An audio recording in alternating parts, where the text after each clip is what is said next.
219! 219! Forward Progress, a Chicago Bears podcast with Dan Bernstein and Matt Abaticola on 312 Sports. We award you Forward Progress, and it's free. We give it to you. We give you Forward Progress, a Chicago Bears podcast here on 312 Sports. I'm Dan Bernstein. That is Matt Abaticola, and we are brought to you by Beer Church Brewing, New Buffalo's brewery, pizzeria in a historic church, wood-fired Neapolitan pizza, small batch craft beer, brunch every day. Visit beerchurchbrewing.com. Now, also, let me say this.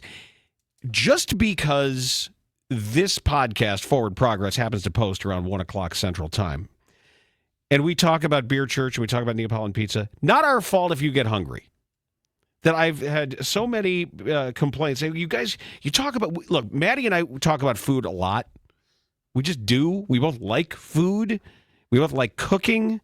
Our families like our cooking. Food is an important part of my day. I like to get excited. I like to think about my dinner early in the day and sort of fetishize it and get excited about it. I get passionate talking about it. Yeah, it's always a conversation we have. Yeah. What's for dinner tonight? What are we cooking? All the time. Yeah, because I always get cooking tips from Maddie. He's worked in restaurants and many different kinds, and he's worked, front of house, back of house, the whole thing. And I'm hungry a lot, so it works out well. So, yeah, it's not our fault. Go to Beer Church. You hungry? You want a pizza? Go there. I told you where it is. It's that easy. You can go, you make your own pizza, sit down, you make a pizza, you eat it. There you go. Get after it. Right? Get after it. So not our fault. When we talk Chicago Bears today, we're going to get to some stuff, some baffling metrics around Caleb Williams that I'm not necessarily criticizing their existence, and they're not necessarily hurting my Bears fandom. I just want them explained. Yeah, I get it. In a way that makes sense to me. It's not making you angry? No, not angry, just curious. Okay. And you pointed something out yesterday that I thought was interesting about Caleb Williams throwing on the run. Yep. And is that getting better? Is that getting worse? Is it plateauing? Is it something in this offense that is going to need to improve? And I think dovetailing with what I was talking about if outside zone run, if you're getting confident in these tackles and you're getting confidence in the choreography of outside zone, there's going to be some on-the-run throws to be made off of bootleg action. Correct. And whether it's to his right or to his left, he better get better at it. And he talked about it, and we're going to get to that. It's interesting. I'm glad that you brought that back up to the extended run zones and what they took advantage of in a deficiency in the Commanders' defense. I almost said it again. In the Commanders' defense. I'm wondering, how successful can the Bears be? Like, we thought maybe they turned a corner in the run game, or was this just a byproduct? Literally. Yes. Or was it just a byproduct of what they saw in a deficiency against an opponent? You never know. It's football. Right. You never know. You don't know until, I bet Johnson and Dan Rochar and Eric Bieniemy will tell you, because zone run and gap schemes too are choreographed. Every position of the feet matters. The way everyone's moving at the same time matters. And they will tell you, I know they always say we've had a good week of practice, but they know if something's ready to pop. They know if there's a play that just is crackling a little bit, like, okay, finally, that we've cut away the stuff we're bad at. We're just going to keep drilling this until we've got it. A well-executed run play, if you've got the numbers and you've got the timing, it should work every time. If nobody blows up a block, nobody sneaks into a gap, this stuff is designed to work. Yeah, so I was excited about what I saw in the run game, and I thought, all right, maybe they've unlocked something. Have they unlocked something for their offense moving forward, or is it just a byproduct of this game against Washington? And I look forward to seeing what happens against New Orleans this Sunday. Keep it as an open item. Yeah, on your sure. list. And obviously, it's a good open item to have if you can fill it in positively and just say, look, this was a question, and we're perhaps privileged to be sitting here at 3-2 with the opponents that they faced. And what is the Hawk Harrelson corollary? Don't tell me who you played, tell me when you played them. That's the NFL. Is the quarterback hurt? Are important players hurt? And I don't know why we all agree to pretend to ignore it when the schedules come out. every iteration of a schedule release. The very first February inklings. They finished here. This is what the schedule is going to look like. And then all of the memes on schedule release day. You have no idea. Right. Win, loss. You got no idea. Right. How many people had the Ravens at 1-4 after 5 games? Of course you just didn't. don't know. You don't know who's hurt. Right. You don't know who's good and why they're good or bad. It's the NFL. But every year we forget this. It's clockwork. The NFL sells it now, Dan. They sell it. There's a release date. They tell you about it at the draft. I understand. Schedule release dates. Right. So have fun with the memes. Have fun with the shade and all the trolling and the little Easter eggs that they put into the videos. It's fun. Yeah.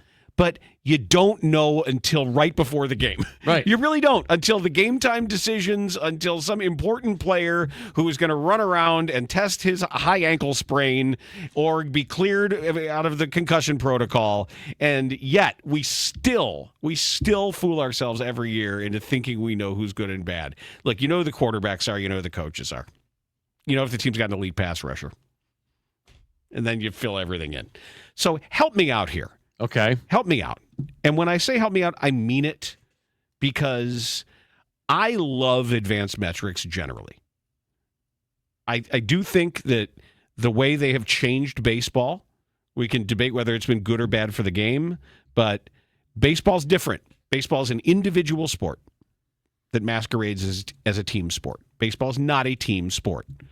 Everybody has their turn to do things. There are some occasions where you execute a relay or there's a double play or whatever it may be.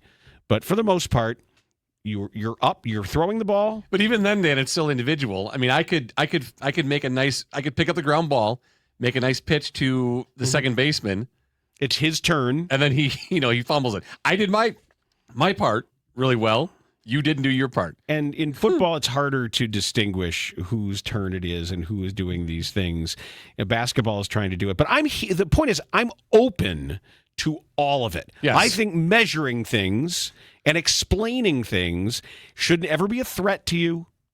It shouldn't ever make you feel confused or make you feel old or make you feel uncomfortable. Roll with it. And I think that's one of your deficiencies, though, Dan, is that you want information.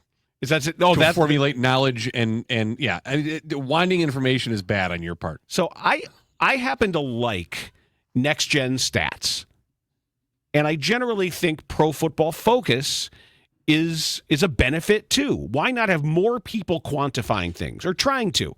And over time, look, it took forever for baseball stats to get where they are now. Right. And just because I was reading the Bill James Baseball Abstract in 1982 and hearing him start to begin to understand on base percentage and how important that was. And he had things like we had total average. It was Thomas Boswell, I think, who did that, and secondary average and the various formations of Brock statistics, Brock 1, Brock 2, and all these that were trying to find whether or not prospects would be good. And those are all sort of consigned out of the ash bin because everything has evolved. It's been improved. And I think football stats and football metrics will improve over time.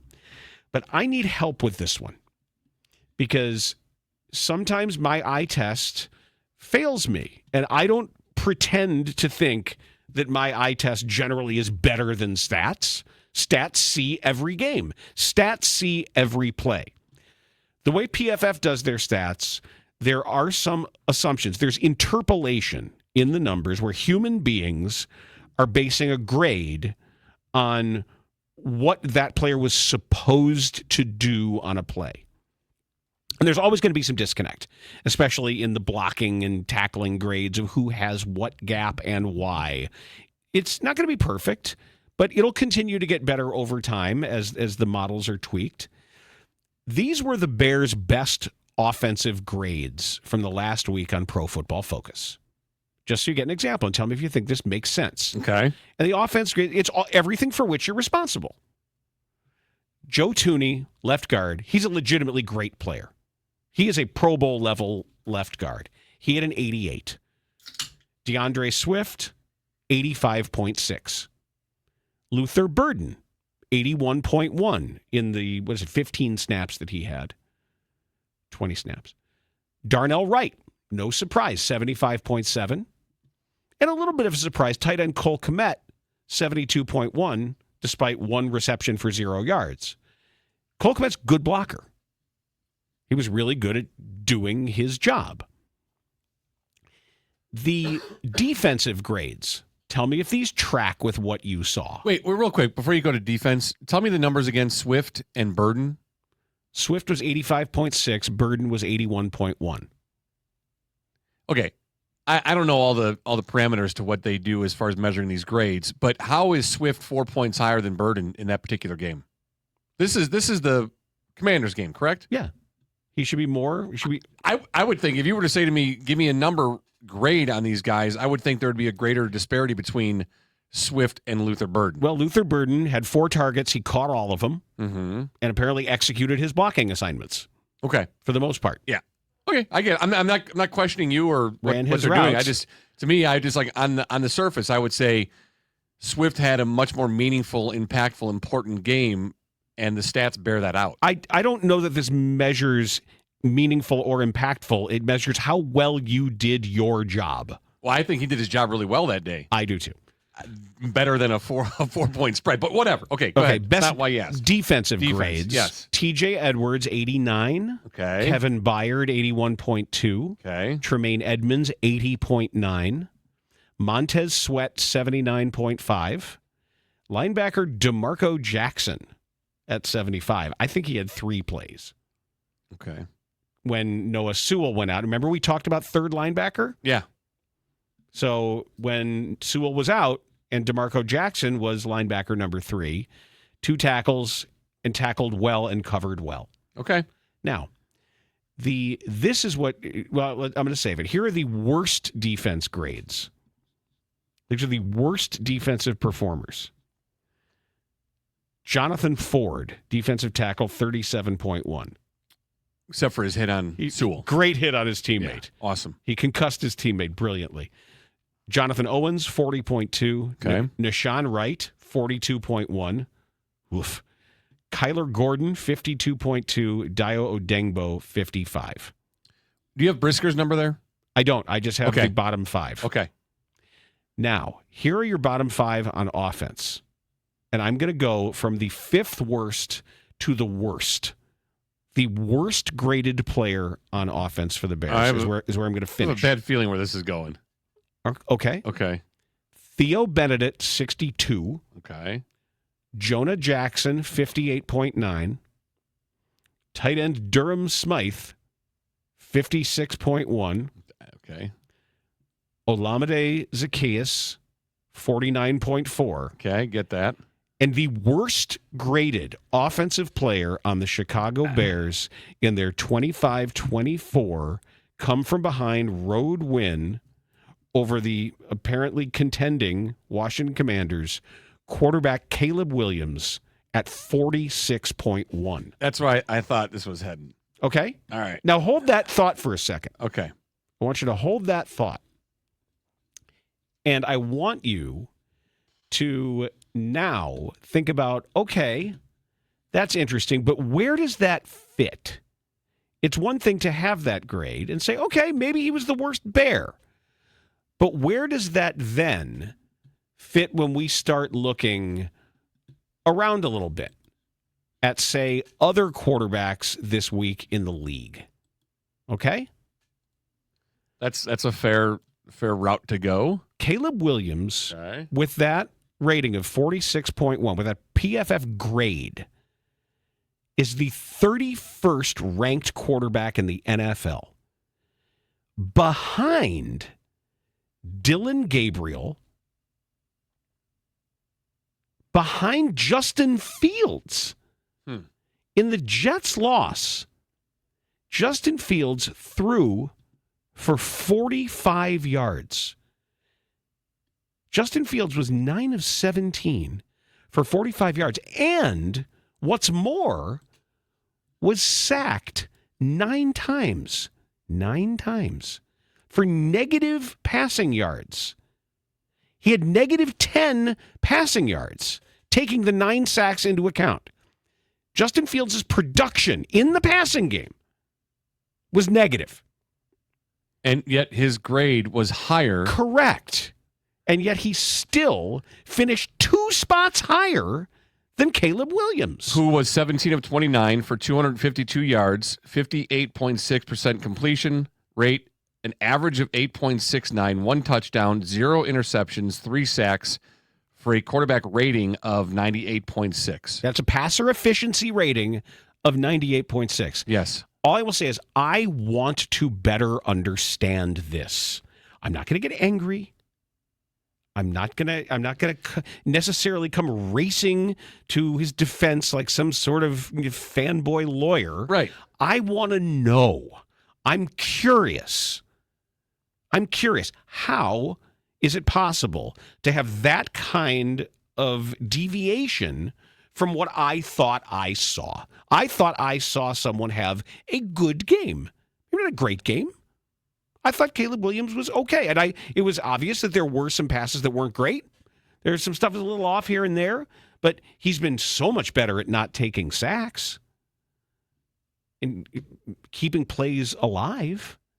I just think it's strange, and I'm sure we could have Sam Munson on here, and he could tell us here's why. Here was expected yards above average, expected points above average, and there's huge differentials in what was expected and what wasn't. That we can definitively or close to definitively have our analysts watching tape say this was the fault of Caleb Williams and nobody else. But I would need to hear that.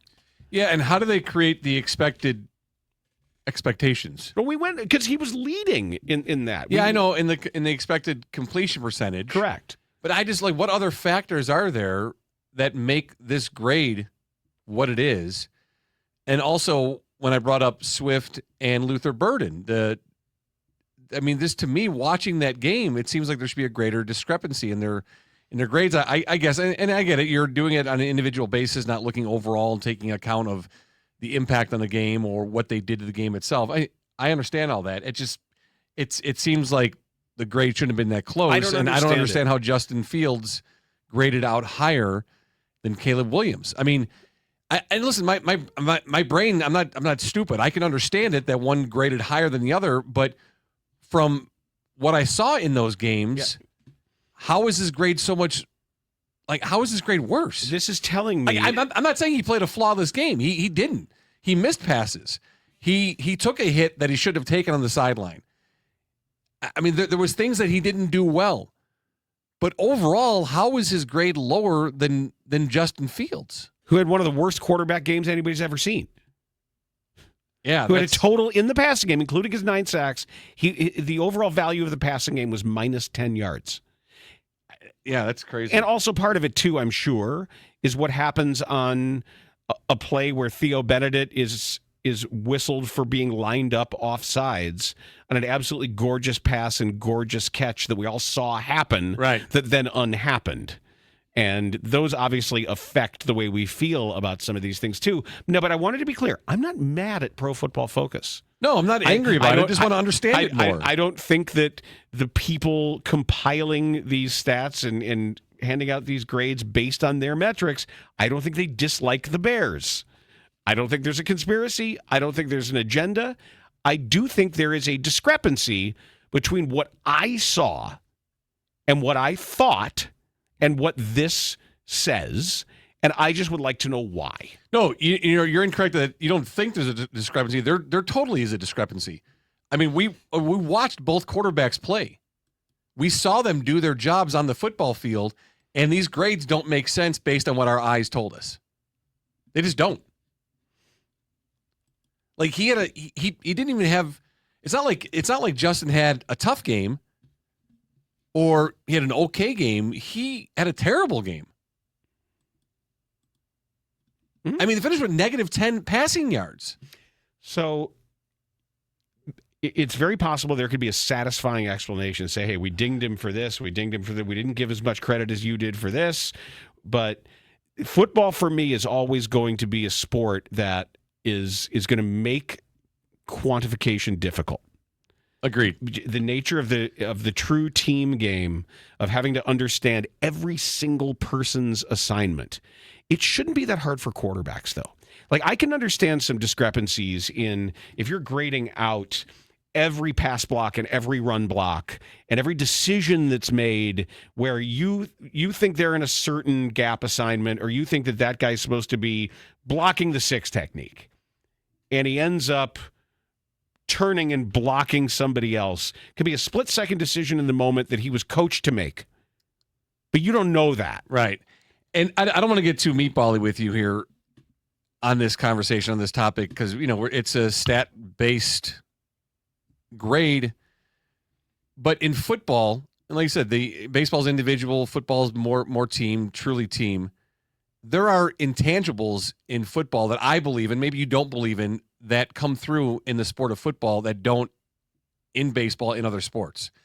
There are things that you can't measure that Caleb Williams can do on the field that can't be quantified. Part of it is a sport that could be a positive impact on how the team plays. You can try harder.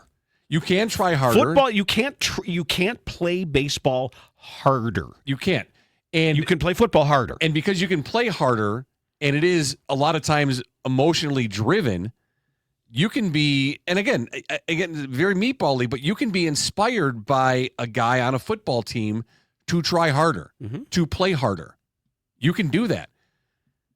I think Caleb Williams in the huddle may carry a little more of that inspiration than Justin Fields right now in a football game. Yeah, I get uncomfortable in some of these areas. Yeah, I know. But you're right. I'm not arguing with you that there are absolutely more intangible, unquantifiable aspects to explaining why someone plays well or poorly. But if you are actually saying what the PFF people are saying is job done, job not done, this or yards, meat on the bone, yards left on the field, expected point differential, expected points added, these kinds of things, that's what they're measuring based on a throw being slightly off or timing being a little late. Maybe on the pass we talk about on the goal line, the fact that he didn't throw to Kyle Monungai. Yeah, maybe that would have been a touchdown. That dinged him significantly. That's what I'm saying. Maybe that should have been 7 points. There were 6 points. That wasn't 6 points. So I'm allowing for some of these things. But it's not his fault that Zacchaeus drops a pass where he could have taken it all the way down the field. Right, and we don't know how that goes into the grading. I don't either. Yeah, so did they think he threw it too hard or too soft? Right, we could. I mean, that's a conversation we can establish and have. And this is not a blanket condemnation of these stats. No, not at all. And it's nothing about PFF. It's just about understanding, because my eyes tell me one thing and your grade tells me another. Mm-hmm. Yeah, I know. I get it. Why are you telling me my eyes are this wrong? Because I do trust them, and I love being able to have the baseball numbers sometimes in real time. Yeah. But now that we have real time data for a batting event, to know when a ball is smoked, to know when we've got a launch angle, and it would have been out of this many parks, but the wind kept in this park on this day, or had this been elevated 3 degrees, it's a home run 95% of the time. Right. Now that we know that, now that we have expected stats, we can tell if a guy's. You don't have to say, I think he's been barreling it up. Has he or hasn't he? It's all right there. Correct. But like you bring up that drop by Zacchaeus. How do they take in their grading, and how are they able to say, well, yeah, Caleb did everything perfect on that. He gets the max score or the max grade for that particular release on the throw, the placement of the throw, and the drop has nothing to do with Caleb Williams. Or can they say, oh, he didn't throw it hard enough? Can they measure the velocity of it? Had he thrown it too sooner, soft, or he threw it too hard? Right. Or the timing. Do they take that into account for it? Maybe. But this one. And then if so, does a receiver get a higher grade for that particular play because, that ball was thrown too soft, or that ball was thrown too hard, and yet he still was able to catch it? I'm just circling this as an outlier of something that, to me, when and if you choose to look askance at this iteration of NFL metrics, I get it. Which is why it may just be that next gen, which is the version of StatCast, where this person was running at this point at 20 miles an hour. This person was running at 18 miles an hour. This is how often this person achieves this speed. that's just vectors. That's just recorded data. Right. And if they're using that to say however many 4% of the time that pass to that place is caught. 96% of the time it's not. Probability, improbability. Got it. Yeah. That might be some of the next gen tracking measurements that they can use. So let me go to another pass that was completed, and that was the first down to Loveland. Mm-hmm. He had the ability to get more yards, but he didn't. Now he achieved the first down. Does that negatively impact a grade on that play for Caleb Williams? The fact that more yards weren't achieved despite the fact that they could have been achieved. Because the smartest thing to do at that point was secure the first down without question. Because it was 3rd and 5 and he got 3rd and 6 instead of getting 3rd and 8 with the idea of being hit and I don't losing know. the ball. Like I wonder at like a late game interception, a game sealing interception, where the best thing you can do is give yourself up, take a knee, come out in victory formation. Does the possibility that it could have been a pick six weigh against the interceptor? And the fact that is he credited because they're more likely to win the game because he was smart enough to take a knee? Right. Or if somebody slides inbounds to keep the clock going, like Caleb Williams did, are they saying, well, there's 2 easy yards, or 3, 4, 5, 10 easy yards he could have picked up there? Had he gone, deked that guy and gone out of bounds, but because he chose to go down when he did, does that ding him? Yeah, that's interesting. We'll have to ask that. So, and then clearly by the ratings, without knowing Jaden Daniels had a much better game than Caleb Williams, I would assume, according to their grades, yet he comes out as a loser on this particular game, and he was the main culprit of why they lost that game with that fumble. Jaden Daniels was 1, 2, 3, 4, 5, 6, 7, 8 spots ahead of Caleb Williams at 64.6. So he was nearly 20 points better. Okay. That's it's so interesting. 3 touchdowns and 1 interception. Yeah, really interesting. I just and again, I'm not complaining. Yeah, I just want to understand better. I would like to know why the discrepancy, and I'm just curious because I like these metrics and I'd like to understand them better. Yeah. I have just got a intellectual football curiosity here that feels unsatisfied. Because you understand them good, you want to understand them better so that you can understand them the best. All this highfalutin book learning. Hey, if you're looking for a tobacco-free product that delivers a kick of nicotine that you need, maybe for an extra boost in your day, or something to help you take the edge off, Lucy Products has exactly what you need. That's right. It's called Lucy. Check them out online at lucy.co. That's lucy.co. Their products are 100% pure nicotine, always tobacco-free. They come in pouches, gum, and breakers. Now, breakers are their pouches that have a burstable flavor capsule inside. You can crush anytime for an instant burst of hydration and flavor. They're available in a variety of great flavors like mint, wintergreen, apple ice, mango, berry, citrus, espresso, apple cider, cinnamon, and pomegranate. There's definitely a flavor there for you. So let's level up your nicotine routine with Lucy. Go to lucy.co/FP20 and use promo code FP20 to receive 20% off your first order. Lucy does have a 30-day refund policy in case you change your mind. You can even set yourself up with a subscription and have Lucy delivered straight to your door. So don't wait. Order your Lucy today, whether it's gum, pouches, or breakers. Use promo code FP20 for 20% off your first order. Go to lucy.co/FP20 right now. And here comes the fine print. Lucy products are only for adults of legal age, and every order is age verified. Warning, this product contains nicotine, and nicotine is an addictive chemical. I know somebody who enjoys those breakers. Who? Somebody close to you. Yes, I do. I found out, somebody told me, goes, hey, he really likes these Lucy's, likes the breakers. I said, great. Yep. I shared some of the products, and I'm happy to hear that. Yeah, and it had the apple cider, and said it was really, really good. Okay. Really, really good. So, yeah, good positive report. Love to hear that. Outstanding. Now, there was also something that came out of the Caleb Williams press conference beyond a lot of what we talked about on DBU today that brought back, it recalled something that you had mentioned in this space yesterday. Yeah, I asked you if I was seeing something that was there that wasn't there about Caleb and his inaccuracy, or the inaccuracy getting worse while throwing on the run. And we shelved it and said, all right, let's keep an eye on it and let's watch it as we go through to kind of understand if I was seeing something that was there. And then Caleb actually talked about it yesterday when he met the media. It's weird. I was sitting upstairs with Coach the other day, and we were just talking about it. It's like my steps are off. Am I on the movement? Like when I'm moving, I've been missing on the run a little bit more than I usually do. So it's been a little weird dealing with that. So it's just finding that. That's probably the biggest thing, because there's big plays. It turns into a second play. Something happens, play breaks down or anything like that, and it turns to a second play, like the hit I took on the sideline that I shouldn't have taken right before half.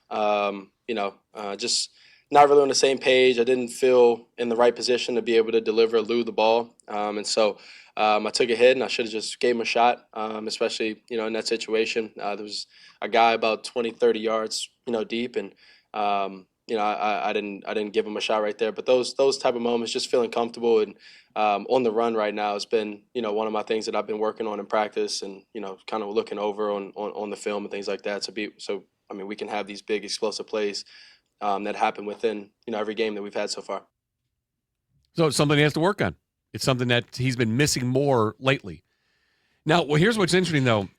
Ooh. And I will give him this. Well, first of all, yeah, when he took that shot from Louvu on the sideline, I was screaming, "Throw the ball, throw the ball, throw the ball, throw the ball." I don't know what he was waiting for, so I'm glad he recognized that. Louvu's a menace, by the way. He is a menace, and he flexed over him too. I'm surprised there wasn't a flag given on that.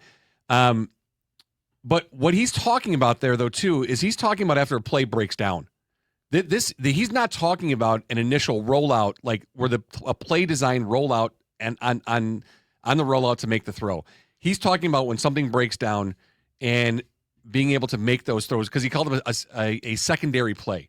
So it's not designed, but it's coming out. So I'm going to give him a little bit of something there, because there's chaos. There's something happening that they're deviating from what's designed and what's called. Do we know? But he's still not throwing the ball as well as maybe he once has on the run, even though it's a breakdown and it's what he's calling a secondary play. Okay, let's talk about secondary plays and or scramble rules here. Yeah. Do we know the Bears Ben Johnson scramble rules? I don't. I don't know. And that's also, I'm glad you asked that, because I was going to bring that up. There's more than just Caleb in that, because this is a team activity and a team play. When there's a breakdown, what's assigned? What are you supposed to do? Well, that's what Where are you supposed to go? Everybody's who's got not on the same page? So I think a lot of what has made Patrick Mahomes look like a genius is how Andy Reid coaches his scrambles. There is method to madness. There has to be method to madness. And obviously somebody's always going to target their favorite guy who can feel the situation a little bit. But that kind of telepathy that you get with receivers who know not only that you can gravitate to a space, but that the quarterback has both the eyes, the timing, and the arm to find you there. And sometimes that means go down the field. Sometimes it means tear ass back, to use a basketball term. Show a target, get back. How many times did we see Jordy Nelson on the Packers just come out of nowhere? He wasn't in the screen, plays breaking down, near sack, and then it's a sideline catch on a comebacker to Jordy Nelson. Right. Maybe crazy. And because it reminded me, for people who played in television, like in television scrolling soccer, when you could leave one side of the screen and come back in the other. I loved in television. Oh, the best. The football was the awesome. No, football. I love the football. You have to rule out the play, though. You can't use the run to one side, throw back to the other. Oh, it's indefensible. Yeah. You get 4 yards every time and march down the field and everybody scores. So there are hacks in there that you have to outlaw. 9. Yeah, I was trying to remember what it was. 9713. 9713. You have to outlaw that one. But the idea of a receiver all of a sudden appearing on the screen, because that's the rule. Because you've got a call, you've got some kind of call where even if a receiver's got his back to the play, that there's an understanding of be ready. Because the thing about Caleb, he's got all that stuff. Yeah. He's got the, oh no, he threw across his body, you can't do that. Sometimes certain guys can, which leads me to another point when it comes to throwing on the run, in what they call a secondary play. I don't want him thinking about his feet. I really don't. Right. Get the guy the ball. That's playground football. Throw him the ball. I want you to think about your feet when you're in the pocket, and you've got to get better from the pocket. Everybody says that. Absolutely. In your rhythm passing game, your feet are critical.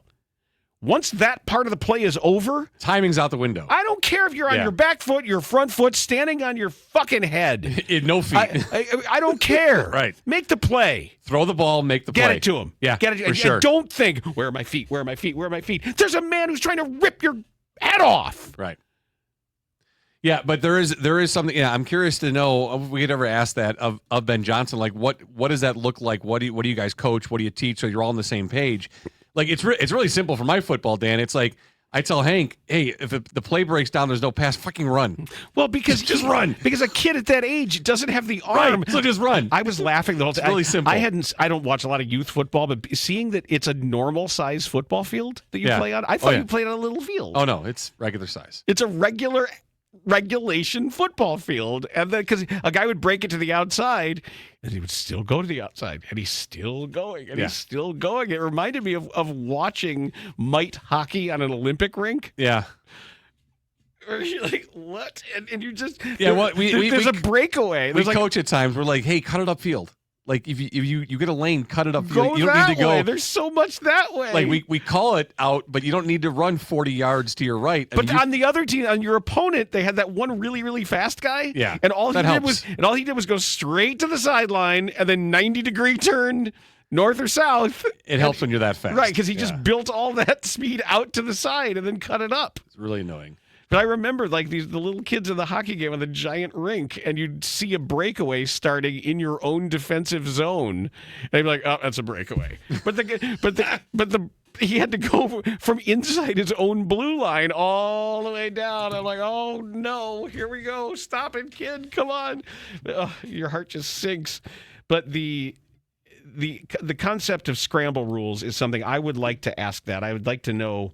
Or maybe it would be something to, if somebody ever gets a chance to sit down with Ben Johnson, just say, look, to the extent that you can, what are your rules of thumb? What do you tell guys? Because football players need it simple. And they need to all be on the same page. They need, just they keep it simple. Your job, go that way. Your job, go this way. You run over here, stand in the middle, hold up your hands. You scream, "I'm open." I'm sure it is fairly simple, and maybe every team has a similar construction. Maybe there's just NFL best practices, but I would think it has to do with the throws your quarterback can and can't make. Yeah, it's funny. Every once in a while, I'll let the kids just call their own play. Oh, got to do that because it gets back to that playground mentality where they're all just very relaxed and they're just having a lot of fun when they're running around. It's like in summer baseball league sometimes in the high school collegiate league, or the coach would be like, first out to a position plays that position. Yeah.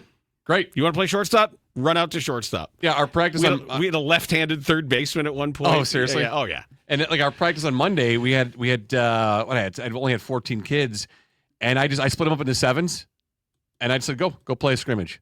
Here's your offensive line, here's your receivers, here's the rules, go play. And just watch them relax and kind of feel a little more comfortable, that kind of stuff. Because sports should be fun. Yeah, it should be fun. But I like that point about stop worrying about your feet. When that secondary play is in action, just either run, gain yards, be Caleb don't Williams. get hit, and just throw the ball. Like, get the ball out. Don't worry about your feet. Throw the ball out. I don't know what great scramble quarterback was ever thinking about his feet. I got to get my feet in the right place. Right. Do you think Fran Tarkenton was thinking about having his feet in the right place? Yeah, he seemed like not getting murdered. No, he was thinking, where's Ahmad? Where's Ahmad? Where is he? Let me throw Ahmad the ball. Yeah, I think maybe we're going to try to get Ahmad Rashad the ball. Real quick, injury report update on both sides of the teams for this game Sunday. Jonah Jackson yesterday did not practice. Grady Jarrett, DNP, DJ Moore did not practice. And the injury is listed as hip/groin. I hadn't heard hip before. No, that's the first I've heard. First time too. I'm seeing hip. Yeah. Cairo Santos, right thigh, did not practice. Noah Sewell, concussion, did not practice. Austin Booker, Travis Homer had full participation. Okay. On the Saints side, Alvin Kamara did not practice. No injury listed. And then they had John Ridgway, full practice. Alontae Taylor limited, Chris Olave limited. Oh, okay. I think, what's the number right now? 6 still? Is that? Yeah, I think it is. I haven't checked. It opened at 6. Yeah, I think that's where it is. Now, after the show yesterday, Ben Johnson did give an endorsement to Cairo Santos as the starting kicker. Says when healthy, he's the starting kicker. I don't know if I believe him. I don't think he's lying. Yeah. But if Moody has another game, especially Sunday, the weather is going to be crap. The forecast is awful. And it's been deteriorating ever since I mentioned that yesterday. This is going to be a huge story in the game. Let me get the latest here that at least I have on a weather app. And maybe yours is different. I always argue with the kids because it makes me crazy because they always look at what the forecast says. And I always say, like, look at the radar. Don't worry about it, what it actually says. Look at what the radar shows you of where the rain is, where the clouds are, where the bad is. So as of now, Sunday, it says windy, periods of rain early, some breaks in the clouds in the afternoon, high of 59, winds west-northwest at 20 to 30 miles an hour, chance of rain 80%, winds could occasionally gust over 40 miles an hour. No, boy. We're getting close to the Nathan Vasher San Francisco game with the return because it was blowing the field goals all over the place. That was the Patrick Manley 1 career bad snap day because of the wind. Yeah. 40-mile-an-hour gusts at that building down there. This could level the playing field. Yeah, so we'll see. Because even when that's the second time he's made comments about Santos that haven't really been great endorsements. And if Jake Moody goes out there in those conditions and does well and does it again, yeah, you might have a different conversation. Yeah. All I know is I would say it's not closed yet. It's because you brought Moody here before the injury. Right, he's been here for almost 4 weeks now. I think it's really important to note Moody's not here because Santos got hurt. I mean, he was with the team for 3 weeks before he was even on the field. He's not here because Santos got hurt. He's playing because Santos got hurt. Correct. But the Bears picked him up when Santos was 100% healthy. All right, this is great. Okay. I'm so glad you brought this to close this out. Okay. Yeah. We always ask of coaches, managers, athletes, when asked a question in a press conference, just answer it. Don't avoid it.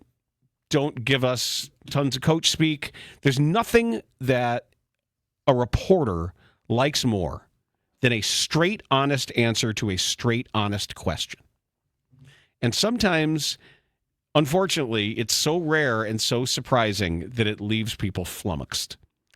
Well, the Cardinals' Jonathan Gannon, who we know is a fiery guy, he's shoving his players on the sidelines. He gets mad at people. He's an emotional cat.